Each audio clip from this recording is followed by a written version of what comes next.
আমাদের বাড়ি মেয়ের সাথে ঘটনাটা ঘটেছে। তখন দুপুরে খাওয়া হওয়ার পরে বাচ্চারা যেমন 2:30-3টার সময় খেলতে যায়, সেরকম বাচ্চা খেলতে বেরিয়েছে।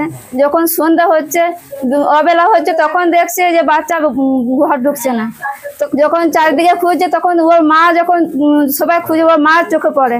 ওর মা তখন সেই দেখে, তখন ওই বাচ্চা মেয়েটাকে মেরে গোলাতে জামা পরেছিল, সে জামা দিয়ে গোলা টিপে তাকে মেরে গর্ত পুঁতে দেওয়া তাদের ইনকাম ছিল সেই ছেলে। তার আমরা শাস্তি কঠোর থেকে কঠোরতম শাস্তি চাই। যে ওরকম ভাবে শিশুটাকে হত্যা করেছে, তার আমরা কঠোর থেকে কঠোরতম শাস্তি চাই। নির্মমভাবে অত্যাচার করা হয়েছিল। 9 বছরের মেয়ে যে ওরকম করেছে, তার জন্য মৃত্যুদণ্ড, ফাঁসি হোক, আমরা কঠোর থেকে কঠোরতম শাস্তি চাই। বাচ্চা মেয়েটির দাদু যে নাকি আমার ওই কাকার ছেলে, সে কোলে করেছিল, এই কোলে করেছিল এটাই বক্তব্য।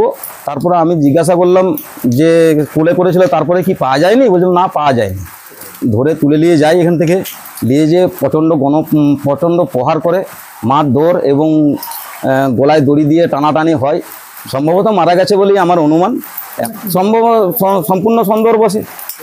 বাচ্চাটি অত্যন্ত মিষ্টি এবং আমার খুব স্নেহতুল্য। হ্যাঁ, এই ঘটনা সম্পূর্ণ নিন্দাজনক এবং ন্যাক্কারজনক ঘটনা। এর সঙ্গে কোনোভাবেই আমরা সমর্থন করি না।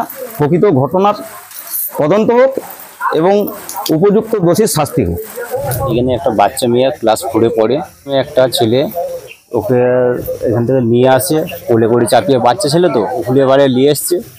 ওকে এই জায়গাটার মধ্যে রেপ করা হয়েছে, তারপর তাকে মার্ডার করা হয়েছে এবং গর্ত করে রাখা হয় যাতে দেহটা লোপাট করা যায়। সে কঠোরতম শাস্তি চাই। কিন্তু পুলিশ সূত্রে দাবি করা হচ্ছে সে মারা গেছে অলরেডি। মারা গেলেও গ্রামের লোক এখনো মার্ডারটা দেখেনি, লাস্টটাকে দেখতে চায় ওটা।